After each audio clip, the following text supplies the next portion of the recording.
Good day, class. Welcome to the part 2 of the mobile application and development, which is iOS. Previously, we did in part 1 about the Android Studio, which the programming language is Java or the code behind. So also, if you want to change it in Kotlin, that will be fine as long as you know the codings. But in our case, we concentrate from the Java programming language. That's for the IDE for the Android Studio. Okay, that's for part 1. So now we proceed with the part 2. So in part 2, the topic that I'm going to discuss is all about the Swift and Xcode, which is applicable for iOS environment. That's why I'm using Mac, okay, as part of my develop or as part I need to develop the program, okay, using the Xcode. Okay, so here we have part of the environment that I'm going to use. First, I need to check the specs of my MacBook. It could be Pro or Air, doesn't matter as long as it's Mac OS. Okay, so here about my Mac, so check the version. So I have 11.1 Mac OS Big Sur that I'm using right now. That's actually the latest one. I updated that last night. So technically it's already a Big Sur OS. Okay. And of course, the iOS that I'm going to use also is if you have your iPhone, okay, much better. You could simply search in App Store. Here in App Store in Mac. Okay, you could search in App Store or in your iOS. If you have your iOS, you can search it also. So go to App Store, then search for the Xcode. Okay, so same here in your phone. So my phone in iOS environment, so I need to check my settings. Okay, so here, so my version for my software updates that's already updated is 14.3. That's a software version that I have. So as you can see, that's for my iOS. Okay, so for my iPhone. So here in Mac, so you could simply search Xcode for developer. Okay, so search for Xcode. So same logic, if you have your phone, you're going to search Xcode. Ganun lang kasimple yan, no? So search na rin yan. So, matagal kasi mag-download and mag-update. Okay? So, syempre sa akin na-download ko na. So, pag nakita nyo yung marami kasing Xcode na sa App Store. Okay? So, may dev cleaner for Xcode, tools for Xcode, code for school for Xcode, and so on. So, there's a lot of apps that you can use for. But here, we have to use an Xcode as a developer. So, there's a tools here in Xcode. So, assuming that you already installed, okay? So, yung may hammer na logo, yung A, ito may hammer. So, ito App Store, application siya. So, ito na yan, Xcode ko. So, assuming na install mo na, so, open mo lang yung Xcode. And that's the Xcode. Okay? In Xcode, that's our environment. In Android Studio, that's our IDE. But in iOS, we use an Xcode as our development for creating a project. Of course, in our case, we can use a programming language as Swift as our programming language. Okay? So take note. So there's a lot of things to consider or to develop your Xcode. Pwede kasi na gumamit ka ng Objective-C or pwede ka gumamit ng Xcode. Sa Objective-C kasi, so actually, kung familiar ka sa C programming language, which is nagawa niyo naman yung first year, yung logic niya nandun, yung execution ng cycle ng framework ng libraries still nandun. So, ang difference lang kasi niya is yung paggawa ng apps na sa iOS. So, ang codes na gagamitin mo is Swift programming. Na pwede niya na i-open Objective-C simultaneously. Okay, so ano pinagkaiba ng Objective-C? Kasi yung syntax kasi ng Swift, Object-C-like structure siya. Okay? So, meaning, kung anong libraries ng Objective-C, naloload ng Xcode. Okay? As simple as that. So, kaya ang nangyari, si Swift, as a programming language, kaya nang integrate yung Objective-C papunta sa iOS. So, technically, ganun siya ka-powerful. So, maganda yung Swift in terms of safe programming patterns and of course, in terms of the frameworks. So, mas maganda siyang gamitin. Okay? So, kung meron ka namang Objective-C na program, pwede mo na i-convert to Swift. Wala namang problema doon. So, maraming way, okay, para ma-run mo yung Xcode na environment. Of course, kailangan natin ng playground. Doon ka kasi magko-code sa playground. Okay? So, yung Xcode na version ko is 12.4. Okay? Nung last week, dinownload ko to, nung nakarang araw is 12.3. So, ang bilis mag-update, 12.4 na. It's still 12 version siya. So, yung Xcode natin, 12. Then, yung iOS natin, 14. macOS natin, Big Sur.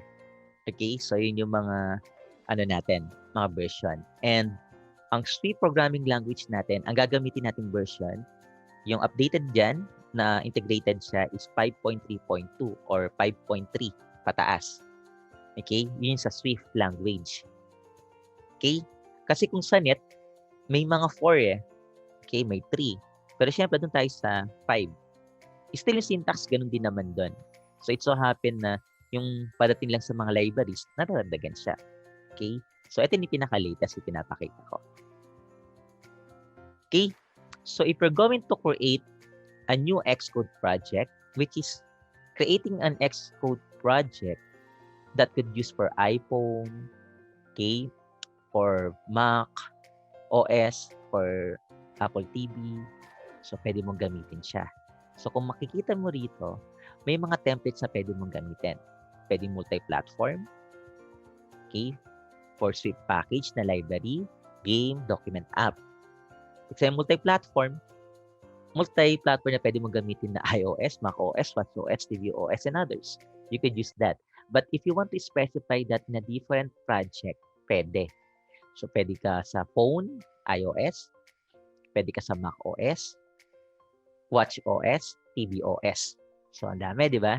So, ganun siya kabigat pagka nag-run ka dito ng program. Kaya, it requires a lot of memory. Okay? So, of course, sa atin, gagamitin natin, since mobile yung subject natin, mobile apps, sa iOS tayo. Okay? Doon tayo sa iOS. And then, kung titignan mo rito, there's an app, document app, AR, o yung tinatawag na augmented reality app, sticker app, iMap, or iMessage app. Okay? So, dito lang ginagawa yon yung mga iMessage. Basta still ang framework natin is part ng libraries na meron dito is yung UI kit. Later on, I'm going to discuss the UI kit. So, of course, wala pa tayong malalagay. So, doon tayo sa app. Okay, then next. So, dito, ilalagay mo ito yung product name. So, example. Demo project. Product name is, okay, project demo na lang. Project demo. Okay? That's a project demo. So, team, take note class nalagi na kasi sa akin yung team. Pero yung team, ito yan, nilalagay dyan is kung ano naka-registered mo sa iCloud mo. Okay?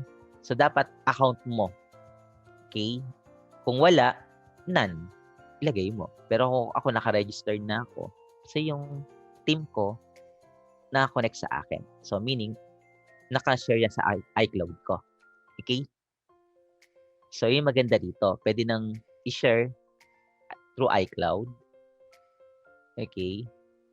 So, kung wala, offline. Okay? So, organization, lagay mo yung school mo. Okay? So, interface, yung UI niya, Swift. Kasi dalawang klase yan. May Swift UI at may storyboard. Ang storyboard, yung may mga scenarios or may mga particular apps na pagbububuin mo na process. Storyboarding tawag doon. So, sa atin, gagamitin muna natin yung bundle na identifier natin is Swift UI kasi gagamit tayo ng programming for Swift UI.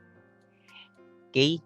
And then the life cycle still the Swift UI app. Kasi ito kasi yung pag sinabi kasi UI kit app na to, ibig sabihin mga package under ng Apple. Okay? So, ang programming language, dalawa. Kung sa Android Studio, pwede si Java at si Kotlin. Dito naman sa iOS o dito sa Mac naman, na language na pwede mo gamitin sa Xcode is Swift or Objective-C. Okay? So, pwede ka mamili. So, since kasi ginamit ko UI kit, pero pagka UI app, binago ko, example. So, nag-iiba yan. Tinan nyo, no? Nag-Objective-C. Storyboard. Okay?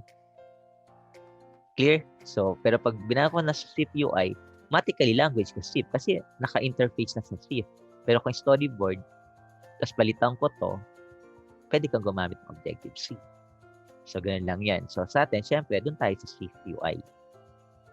So, okay. So, includes tests for the process. Then, click next.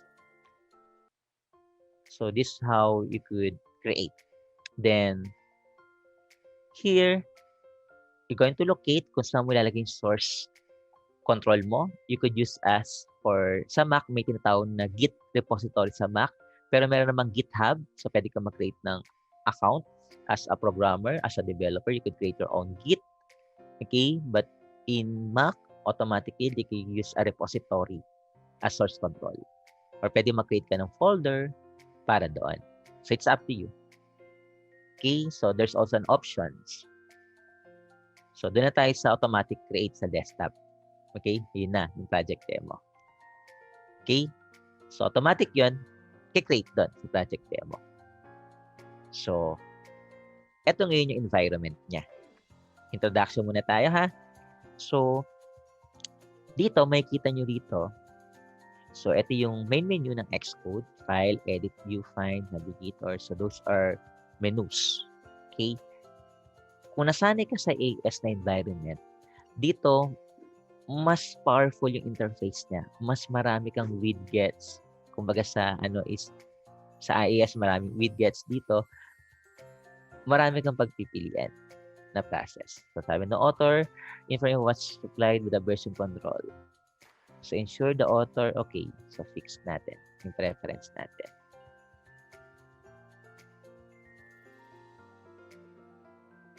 So, yan. So, ang extension name ng Swift, okay, is .swift. Yan. Kita nyo naman yan, di ba? So, bago tayo mag-UI, gusto ko muna introduce ano meron sa Swift. So, paano siya kino-codes yung Swift?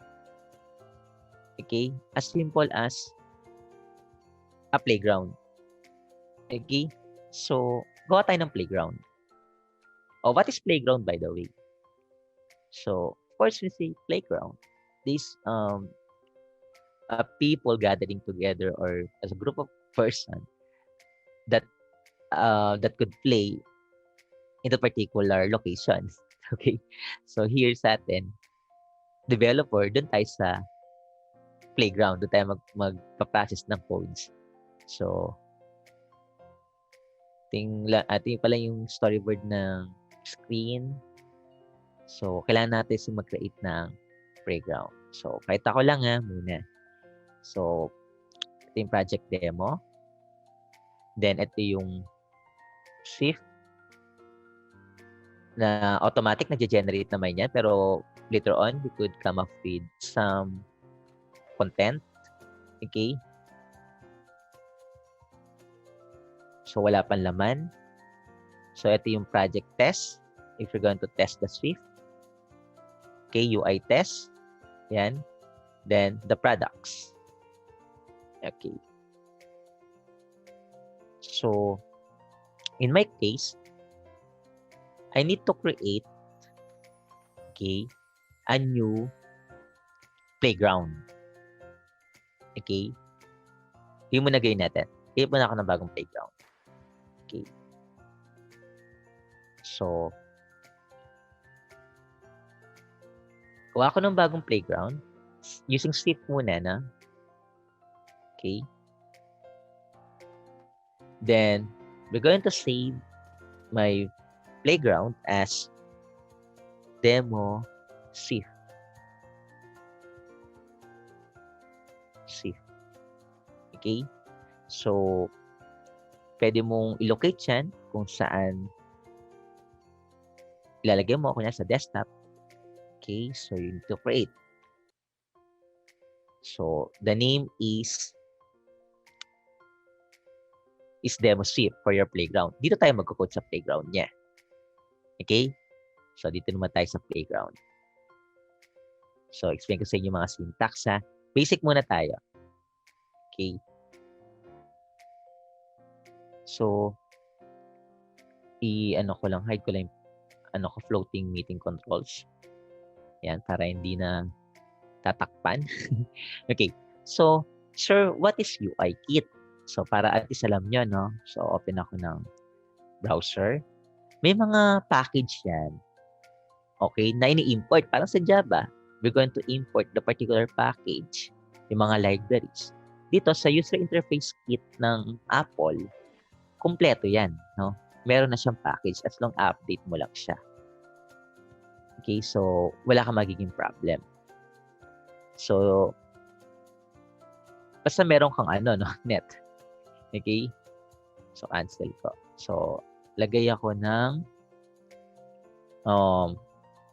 yung about sa UI kit. So, tingnan natin yung developer.apple. Ito, Apple developer documentation for UI kit. Yan. So, ang Apple, may sarili yan, no? developer.apple.com. So, nandito yung mga documentation. Ang UI kit is a framework wherein you could construct a different GUI, okay? Or graphical user interface that has an event-driven. Pag sinabi event-driven, in every buttons, on every controls, there's an events to process, which is applicable for iOS or tvOS app. Okay? Yun yung ini-import yung UI kit. Automatically, ang UI kit na yan, okay, applicable yan in two programming language. You could use a Swift or Objective-C. Nasa inyo yan. But in our case, we could use Swift para isang concentration na lang. Okay? So, ito yung package na framework ng iOS. Okay? So, nandito lahat yon, naka-import yan. Pag in-import mo yan, lahat ng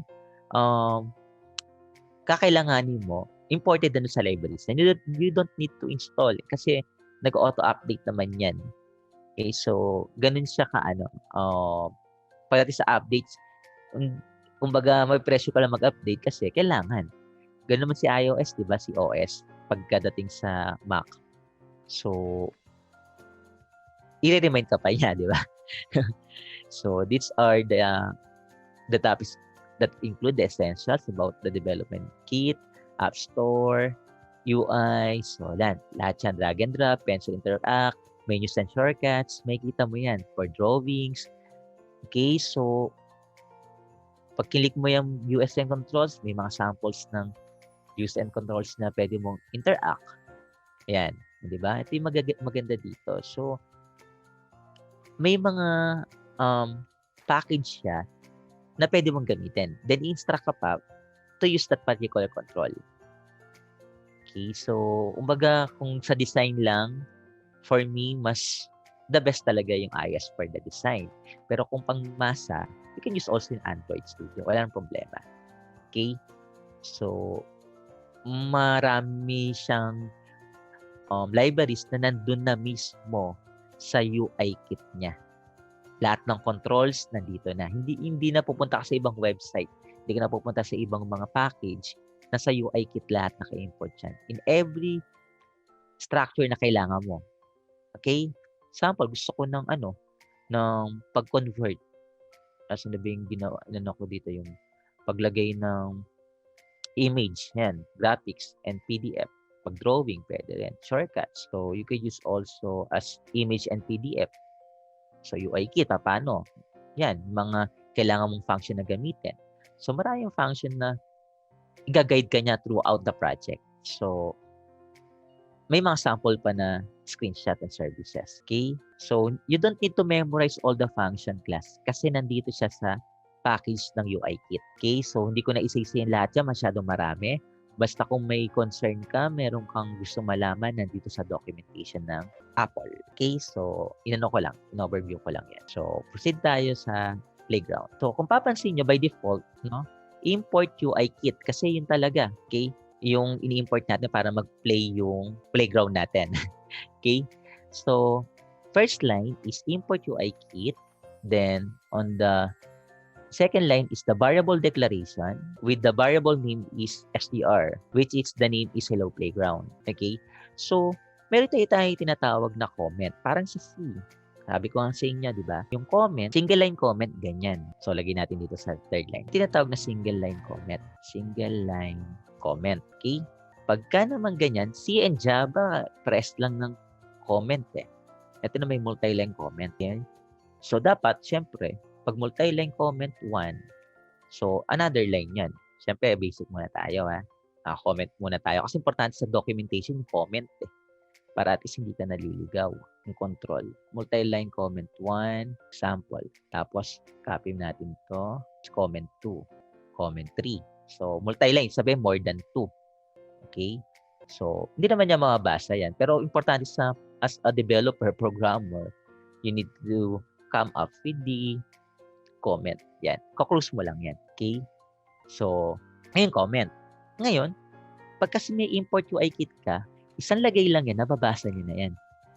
Na hello playground. O, palitan ko. Hello world. So, edit mo lang yun. Example, hello world. Or hello shift program. So, pwede mo i-edit siya. Pwede tayong gumawa mamaya, no? Na process. So, ngayon, piplay mo siya, mag-output siya dito sa right side. Okay? So, simple muna, no? Mag-output siya dyan. So, play natin. Play. So, bibuild niya ngayon yung demo script, yung line na yan, na hello C programming. So, hanggang na siya. So, whilst running, pwede tayo mag-create ng another demo, no? So, dineclare mo kasi as part of your program. But if you come up with another process, pwede ka rin naman kasi na maglagay sa name, pinlay ko kanina. So, wait lang So, create tayo ng bago. So, delete natin yan. Okay? So, tagal. Tayo? Import UI pa rin. Okay? So, example, import. Yan. Nakita nyo? Import. UI kit. Yan o. May IntelliSense din yan. UI kit. O, diba? So, katulad ng kanina, so, sa atin, try natin na i-way na ilagay natin, for example, variable, as variable is my name. Ito na yung nag-run na yung C programming kanina. Nakita nyo? Ayan. Hello C programming. Okay? Tagal niya nag-build kasi dahil may project akong inunang binild. So, okay na, naganda yung C programming. Ngayon naman, gagawa ko ng panibago. Example, variable muna. Tingnan yung difference niya. Example, my name. So, nilagay mo rito, example lang tingnan natin yung difference nito. Equal, example, hello, Swift. Okay. Tingnan natin difference nito. And then, yung declaration nito, kukall natin yung piprint natin, yung mismong pangalan ng variable. So, the name is my name. Tab, my name. So kung nagtatanggal natin import, technically hindi siya mag-run throughout. So, try muna natin siya na i-run. Itong part na to. Okay. Wait lang. Play button. Lakayan ko lang Okay. So, pwede mo rin pala to na kung wala kang playground class, merong way para ma-run tong playground mo. Okay? Example, sir, wala akong playground ng Xcode para sa Swift. May alternative way ba para ma-run ko? Yes or no? Technically, meron. Basta may internet ka. So, bigay ko sa inyo yung dalawang process. At yung pangatlo yung ginagamit nating appetize para ma-run kung wala kang cellphone. You could use a phone using appetize to load your project. Okay? So, in our case, we could use the appetize for the scenario of packaging the apps in Xcode. So, in our case, gawa tayo ng bagong playground. So, gawa ko ng playground na libre. So, ito yung mga playground para sa iSwift. Basta may net ka, tasira natin yung program. Same din na codes. So punta ka sa iswift.org/playground. Yan. So, iswift.org/playground. So, dito. So, close natin. So, by default, meron that's actually a version 4, but it's okay. So, yung codes natin dito kanina, balikan natin. So, ito yung codes ko kanina na nag-run siya, no? So, kakopy ko siya ngayon. Paste ko rito. Okay, pero this time, wala nang import. So, comment ko siya. Kasi, wala ka naman sa Xcode. So, nandito ka sa playground ng iswift.org, which is free to. Okay? So, para ma-run mo yung codes mo. So, run natin. Dapat, ang lalabas dyan is hello Swift. Okay? Dapat lalabas dyan is hello Swift. Okay? Na-import. So, kinoment ko na yun. Ayaw niya mag-comment. Wait lang. Run ko. Yan. Yan. Hello Swift. Okay? So, hello Swift, parehas lang sila. Okay? So, ang maganda rito kasi sa iswift.org, example, ang dami mo ng codes, gusto mo siya na i-copy-paste. Hindi mo na kailangan i-copy-paste. Pwede mo siyang i-save. Okay? And then, automatically, yung source code nito, copy mo yung link, kahit sa browser mo ilagay, then, i-retain niya yung mismong sinave na codes at saka yung output. So, paste natin yung link ng sinave natin. So, nandyan na siya ulit. Okay, kasi nakasave siya based sa link na to na sinave doon automatically. So, yun din yan. Do you follow, class? So, pag niran mo yan, hello Swift pa rin yan. So, hello Swift. Okay? So, ayun ang maganda sa kanya. They could save and run without having a playground. Kasi dito ka sa net ng iSweep. That's the first option that if you want, no? The first option. Okay, meron pa ulit. Para walang hindrance na wala ako Sir Mac, wala akong playground, wala akong ano. Okay? Meron pa na free. Okay? So add tayo ulit ng browser, ng tab. Ito rin, free din to. Pwede ka, alam ko familiar kayo dun sa tutorial points. So meron din yan. So tutorialpoints.compile, tutorialspoint.com, compile swiftonline.ph. So yan, taka dyan. So dito, ito yung live simulator or live compiler na pwede mong gamitin. So, delete mo natin yung content niyan. Kasi by default, nandyan yan. So, pwede natin delete yan muna from the scratch. So, dito ang kailangan mo lang ng registration. Okay? Pero iba, kahit hindi i-register, okay lang. Pero syempre, maganda kung i-register mo siya. Gawa ka na ng account yan. Katulad sa akin, may account na ako. Email lang naman kailangan. Username, email, then password lang naman. Okay? Then, ang pangalan niyan, version 4 to, no? Sa coding, ang tawag nito is coding ground. Kanina, playground ng sip.isip.org. Ito naman, playground naman ng coding ground. Okay? Coding ground naman siya. So, pwede ka naman dito mag-execute ng sweep, okay? Para maran mo yung mismong playground mo. Okay? So, paano mayaran yung playground? Yung main.swift, no? So, ngayon, i-edit mo siya ngayon. Ito, Swift. So, example. Demo 1. Yan, demo 1. That's the name of my project. So, ID missing, yes. Ito na yan eh. Nakaliin na ako.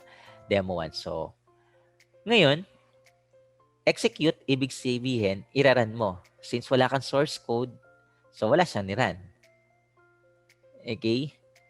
So, and then, merong share, if you want to share your codes, main.swift, ito yung code mo. Studio or std in libraries, yan. Mga separate line. But in our case, dun tayo sa main.swift. Okay? So, dito, ang pinakaiba ng dito nilagay natin is, ito, no? Copy na lang natin ito. Paste na. Codes natin dito. Iraran din natin, same din. So, lagay natin dito. So, paste natin. So, may kulay lang siya, no? Example, o comment natin. Sample demo 1. Yan. So, that's the first sample. I-print niya yung hello Swift. So, pag iraran mo, execute mo lang siya. So, ayan. Hello Swift siya. Naran din siya. Ito, may kulay, pero wala siya na masasave. Pero, diskarte mo na lang, copy-paste mo na lang para meron kang attachment, then save as .zip mo na lang. Okay? Nasa iyo kung saan gusto mo yung coding ground na gamitin mo. Pwedeng dito sa live coding ng coding ground ng tutorials point, or pwede dito sa pag-run ng isip.org the playground. So, it's up to you. Importante, parehas tayo ng codes na ginagawa. Okay? Yung nga lang, wala tayong import. Unlike yung kanina, dito sa Xcode ko, so, may import ako ng UI kit. Okay? So, yun yung pinagkaiba niya. May import siya ng UI kit. But still, same din siya nagpa-process or nag-execute. Okay? So, if you want to add here, ano natin na?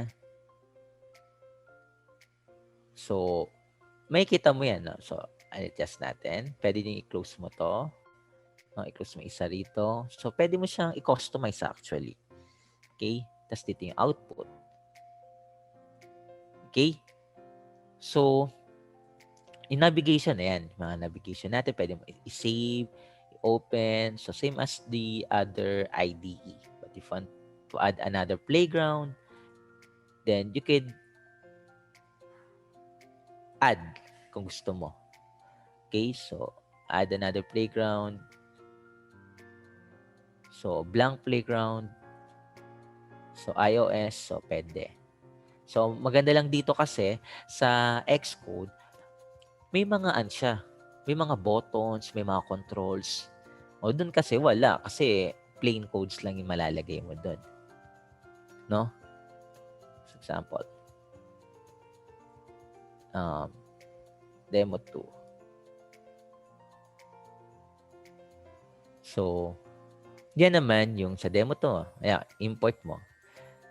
So, yan lang. Pero hindi na nilagay yung katulad dati sa atin na balik natin sa tab natin. Diba? Ito yung ginawa natin nun. Yung bar, my name equals to hello C, print my name. So, sa kanya, yan lang. Bar str, hello playground. So, dinediretso na lang niya. So, piprint lang niya yung mismong string. Okay?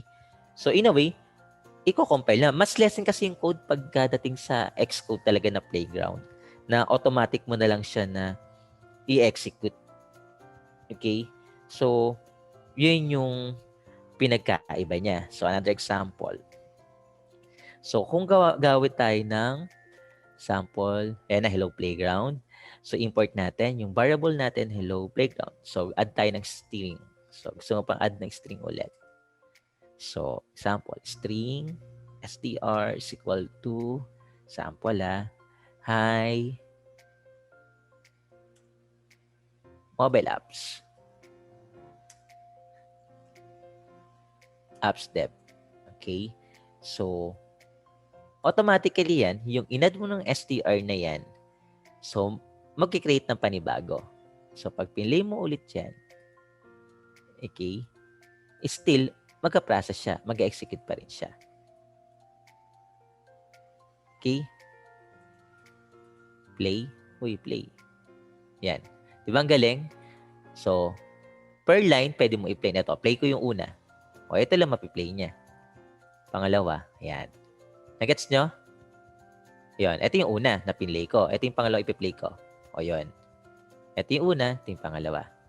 Ito yung maganda sa kanya. Di ba? Pwede mo makita yung part ng string, quicker look. Hi, mobile apps. Quicker look yan. Okay? Kung gusto mo naman na isa lang siya rito, nakatago, diretso siyang ganyan. Di ba? Marami lang fakuluto si Xcode.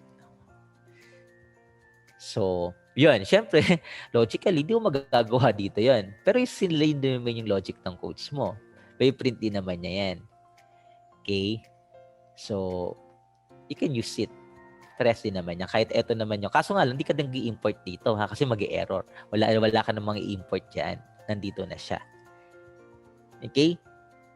So, then, if you also use yung tinatawag na let, are you familiar with the let? Yung, kumbaga, let x equal to y, yung mga ganun. Di ba sa math, ginagawa yung nagle-let sila ng mga variable. Okay, so dito pwede ka rin mag-let ng mga variable. Okay, you could also use as print, then let the particular values to give you a program. Okay, so example, let tayo. So, comment natin to. So, comment natin hanggang dito. Okay. So, example, variable. So, example is, yan ang ganda dyan, Pwede ka na maglagay dito sa IntelliSense kung anong name at anong value. Di ba? Example, variable name is my variable. Example, my variable. Ayan. Tapos, ang value niya is, example, is 42. 32. Tapos call niya yung my variable. Tab mo lang siya. Then is equal to 50. Example. Then let natin yung declaration. Sabihin nun, let the declaration of my constant value naman. So example, my constant. my constant. Then value is 42. So, take note. A constant or variable must have the same type as the value you want to assign to it. So, however, you don't always have to write the type of explicitly. So, meaning, yung type of explicitly, kailangan mo siyang malet kung ang integer lang na ipaprocess mo ay variable. Pareha sila, di ba? Constant variable. So, technically, what will happen? So, check natin. Ilan natin yung ilet natin. So, yan. So, nilet niya yung 42. So, ito yan. 42. Then, yung variable niya, which is 50. Tama, kasi inassign mo eh. Ang constant niya na nilet mo is 42. Okay? So, that's how it look like. Okay? But initial value doesn't provide enough information. So, therefore, if there's no initial value, we could simplify that as a type of using a separated colon. Or we could use as let. Sige, process natin. Kahit di na natin lagyan ng comment. Example, let, gawa tayo ng implicit integer. Let implicit. Dapat nakababasa yan.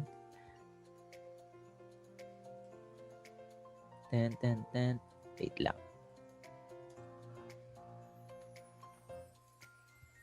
Let yan. Implicit. So, yung integer natin. So, sir, what is implicit integer?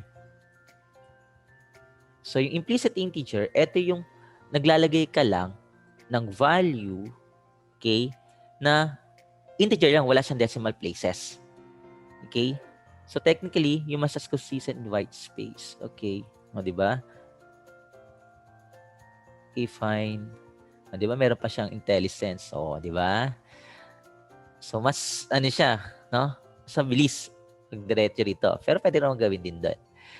Okay? So, let, yan. So, pwede mo na ring i-call yan sa IntelliSense niya or i-copy mo na lang din. Pwede rin. Diretso mo siya. So, copy. So, copy natin para mabilis. Pero dito, lagay natin is instead of implicit, okay, na integer, gawin naman natin na implicit double.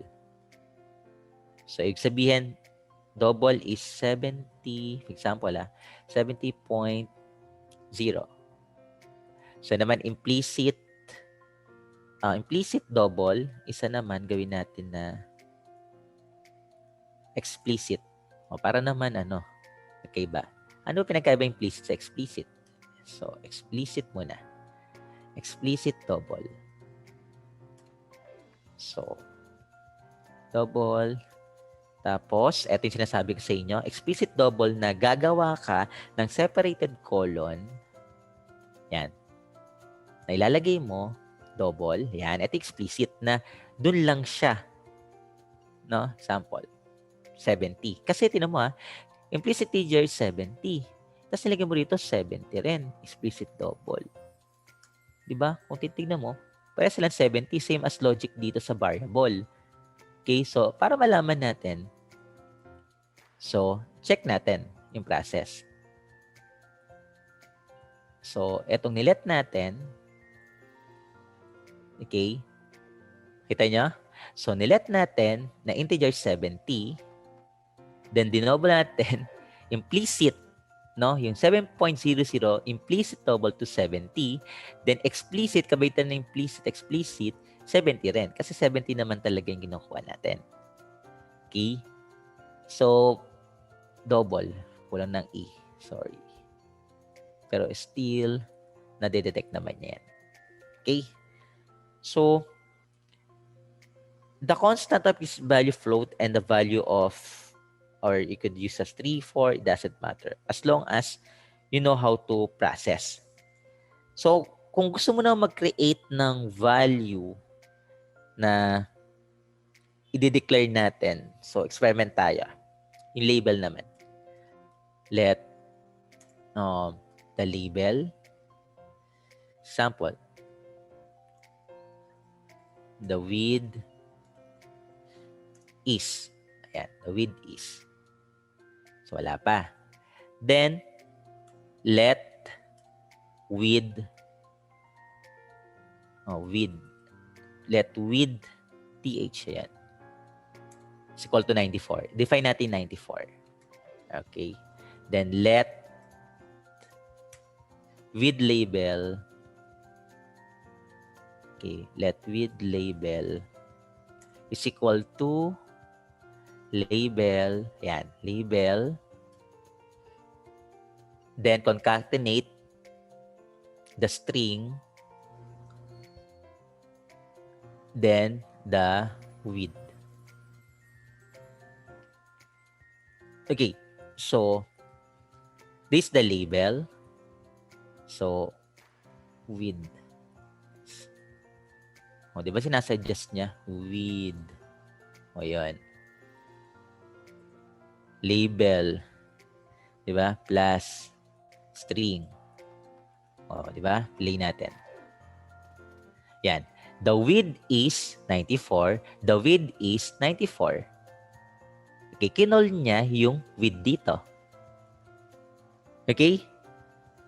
So, yun yung part na nakita ninyo. Kasi kinol yung 94. Okay? So, with that case, pwede kang gumamit kasi ng conversion that could simplify that. No? Pwede kang gumamit ng ibang value o yung gumagamit tayo ng backslash before the parentheses. Ito, di ba ginagamit nyo to? Before the parentheses. So, di ba? Before the parentheses, naglalagay ka rito. So, pwede mong ilagay yan. Okay, so example, gawa tayo. Another example. So, let name 1 is equal to 4. Let name 2 is equal to 6. Then let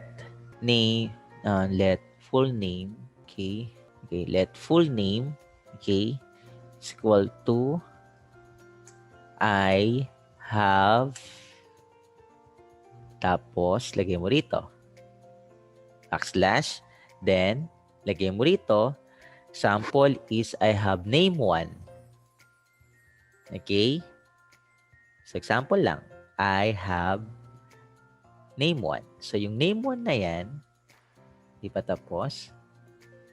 Okay? Ilalagay mo ngayon yung name na i-declare natin. So, example, names. Yung name natin. Okay, name. That. Okay? So, colon. So, search saan ginagamit yung that? That kung gusto mo pa nagdagan yung let mo. Okay? So, pwede kasing dire-diretso lang siya. So, nag-error siya, no? Error. Let full name, sabi dito. Let full name, I have. Okay? A name. O, yan. Di tanggal natin. Madali lang ma-detect yung error. Okay? And then, so, let example is let full